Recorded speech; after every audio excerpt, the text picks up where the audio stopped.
मेरा क्वेश्चन ये है आपसे कि मैंने टाटा स्टील का स्टॉक लिया हुआ है। 1 ईयर हो गए अभी तो। 151 रुपीज में लिया था 50 क्वांटिटी। तो सर अब मुझे क्या करना चाहिए? और साक्षी, लिया ट्रेडिंग वाला मामला था जो कमा के नहीं दिया ज्यादा, या फिर लिया ही लॉजिक से था कि लंबी अवधि के लिए रखूंगी? सर वैसे तो लॉन्ग टर्म के लिए ही सोच के लिया था। अपने भाव पे खड़ा है, 1 साल का इंतजार कर लिया है, कुछ कमा के नहीं दिया राजेश सर। 1 साल हो गए, लंबी अवधि का सोच के रखा था, रखना है नहीं रखना टाटा स्टील? वही सर समझ नहीं आ रहा। हाँ राजेश सर, क्या करें? Good afternoon Ashish ji. Hi sir. जो भी महिला मित्रगण पैनल में ऑलरेडी मौजूद हैं, सबको नमस्कार। और जहां तक टाटा स्टील की बात है, एक शानदार कंपनी है, शानदार कैपेसिटी है। न केवल भारत में बल्कि विदेशों में भी कामकाज फैला हुआ है। कुछ दिक्कतें विदेशी कामकाज को लेकर के थी, लेकिन इस बार के तिमाही नतीजे अगर आप देखेंगे तो बहुत शानदार नतीजे आए। करीब करीब दुगना जंप आया कंसोलिडेटेड बॉटम लाइन में, 12,000 करोड़ की बॉटम लाइन आई।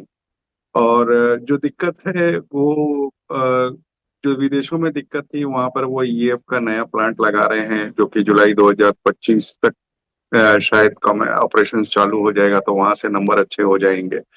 दूसरे मैं ये कहना चाहूंगा कि मेटल सेक्टर में जहां डिमांड बनी हुई है, खास करके स्टील में, इस बात को मद्देनजर कि इंफ्रास्ट्रक्चर रियलिटी में बढ़त है। लेकिन ये चीज ध्यान रखनी होगी कि ये बहुत ग्लोबल फैक्टर्स पे डिपेंड करता है कि वोलेटिलिटी बहुत बनी रहती है। तो अगर आपकी लंबी अवधि का नजरिया है, जैसे कि आप बता रही हैं, तो मैं कहूंगा बिल्कुल बनी रहे। 180 का टारगेट रखें साल भर में, और इस वक्त बने रहने की सलाह रहे। साक्षी मैम, आप कह रहे थे लंबी अवधि के लिए, आज से 1 साल रुक लिए और कुछ कमा के नहीं दिया, लेकिन होपफुली आने वाले 1 साल में 180 तक जाने की तैयारी कर रहा है। थोड़ा सा पेशेंस रखो अगर आप चाहो तो। टाटा स्टील होल्ड है इन लेवल्स पे। पुणे जा रहा हूं भाव। सर मेरा पहला एनएमडीसी का है, जो मेरा 9,000 शेयर है, 40 रुपए 70 पैसे के हिसाब से। एनएमडीसी 40 रुपए? NMDC steel? हाँ, एनएमडीसी हाँ स्टील जी होगा। स्टील, हाँ एनएमडीसी स्टील हाँ। और 40। ये क्या ज्योति मैम क्यों लिए हुए हैं अपन ने? ट्रेडिंग वाला है कि ये किसी ने आइडिया दिया लंबी लॉन्ग अवधि टर्म के लिए के रख लो? लिए ली थी मैंने। हाँ, लॉन्ग टर्म के लिए ली थी। कितना टाइम हो गया लिए हुए? 1 साल हो गया। उस समय 40 रुपए पे लिया था, एवरेज करते करते उसके बाद 40 रुपए 70 पैसे तक के लिया था। 9,000 भर लिए आपने एवरेज करते करते। और ये आइडिया कहाँ से आया था कि लंबी अवधि के लिए अट्रैक्टिव है और खरीदते जाओ? किसने सर बोला था मेरे ये? हस्बैंड करते हैं शेयर मार्केटिंग का काम, मुझे तो कुछ भी नहीं पता था।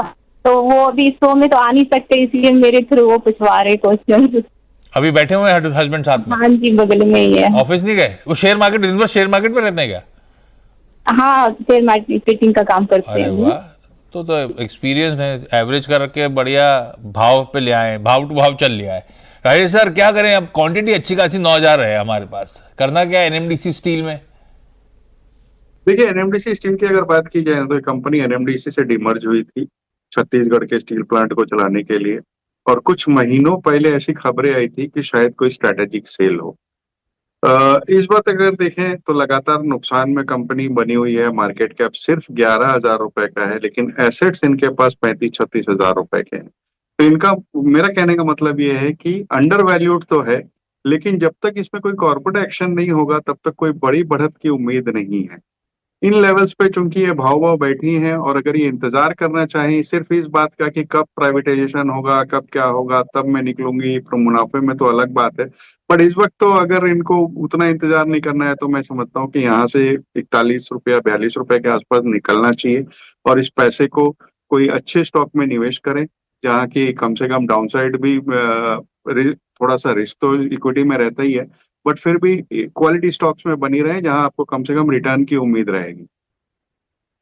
एक जो अच्छा स्टॉक में बने रहा जा सकता है लंबी अवधि के लिए,